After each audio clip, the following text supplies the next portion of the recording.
Heidi Roizen is a venture capitalist who worked her way to the top of the business industry by using her networking. She is a networking guru who uses meeting people and building relationships with people to get job positions, get personal favors, and make jobs for herself.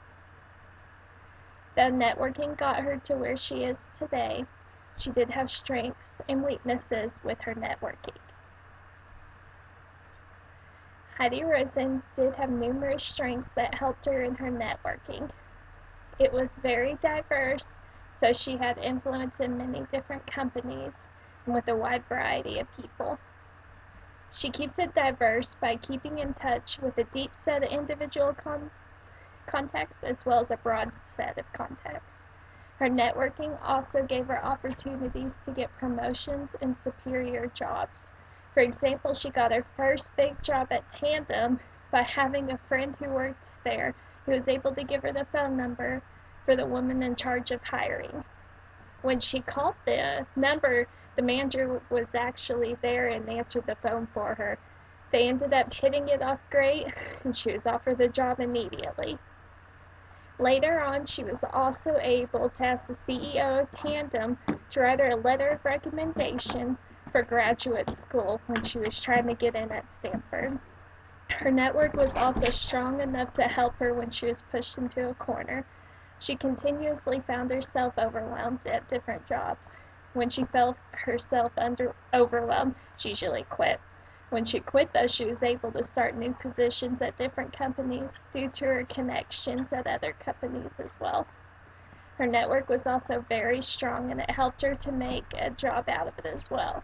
She would network for companies to build their businesses up and build relationships within the other companies.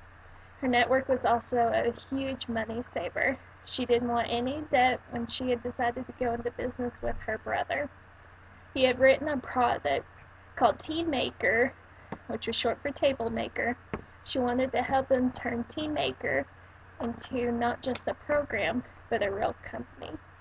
To do this without putting them into debt, she decided to build her networking up by building relationships with the press. That way they would review the Tea Maker product in their publications, and this would increase the consumer demand and the income product. By doing this, she used the principle of authority. This is when an expert's opinion is viewed or expressed, and then people who see it will then change their opinion to match it. Her network also provided her with a wide variety of resources. When she was at Apple, she was able to call Bill Campbell at Intuit and ask him to continue to support the Mac. She then called in more favors and got a full-page advertisement in the Wall Street Journal, showed confirmations from different CEOs that they would continue to support the Mac. She would not have been able to do this if her networking hadn't been as strong. Heidi Roizen also had many weaknesses to her networking. Her network, for one, was very time-consuming. She took way too much time out to build relationships instead of focusing on her job as a venture capitalist. This made her constantly overwhelmed. When she was also overwhelmed at a job, she would leave a position and find a different job.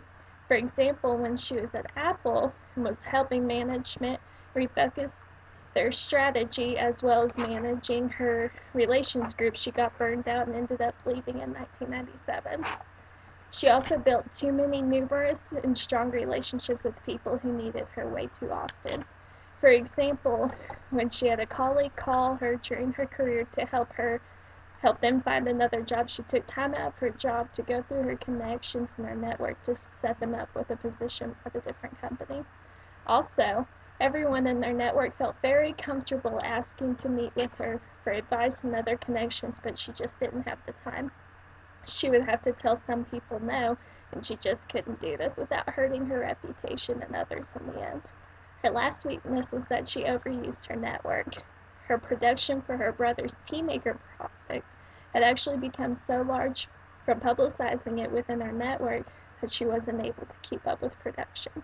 She became overwhelmed and ended up selling the product. She hadn't realized she overused her network until it was too late. There are things with Roizen's network that could be improved upon to help make her more successful with her networking and how she influences other people in the future. One way she could improve her networking would be to allocate her time better. She loved throwing networking parties, but they were too time consuming.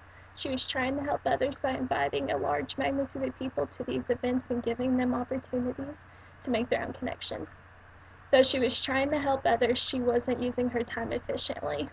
Instead of hosting these parties, she could have allocated her time towards helping other people who had asked her for help that she had had to turn down because of not having enough time. Roizen was smart to build her network outside of her personal employments and activities. Brian Uzi and Shannon Dunlap explained in How to Build Your Network that if your network is too inbred, then you'll miss out on a lot of networking opportunities. Roizen unfortunately did not know when to stop growing her network and kept it too large.